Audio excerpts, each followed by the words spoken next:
I'm Melanie Turner from James Clemens High School, and I teach Algebra 2 Trig, and this was a pre-AP class.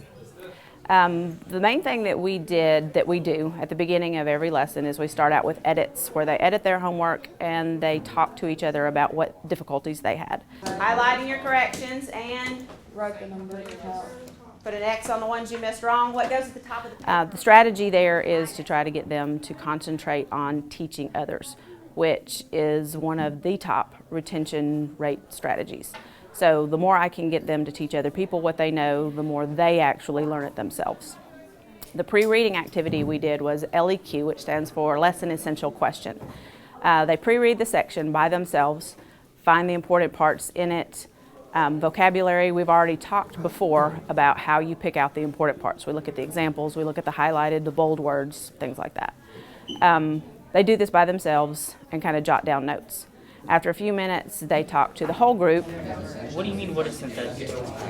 Yeah, but I mean, we're supposed to skim. This is always interesting because a lot of them do exactly the same thing. They focus on the highlights, and then you have the kids who see things that maybe the other kids didn't.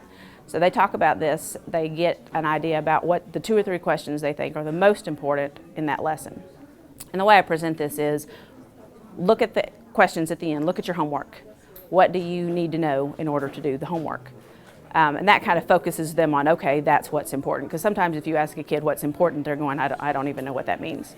So then as a group, they share out to the whole class what they think were the important things.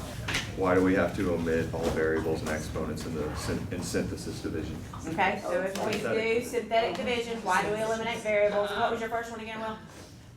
Is there ever no solution for these problems? We write them on a slip of paper and we stick them on the board. The whole purpose of that, the pre-reading, is to get them wondering, thinking, engaged in the lesson. So they're already kind of wondering what's going to happen before I ever get up there, which is good. Then as we go through the lesson, when we hit those things that were their questions, I can go over to exactly their questions and say, okay guys, now we just learned this. So the answer to this question is, and we kind of, as we go through the lesson, use their questions as a checkoff list. Okay, now we're done with this, now we're done with this. And then at the end of the lesson, we actually go back so it's a pre-reading strategy and it's a wrap-up strategy also, because at the end of the lesson, we go back through them and then I ask them, okay, what was the answer to this question? So they think of the questions, I answer the questions as I go through the lesson, and at the end, I ask them the questions and they give me the answers. So it works well.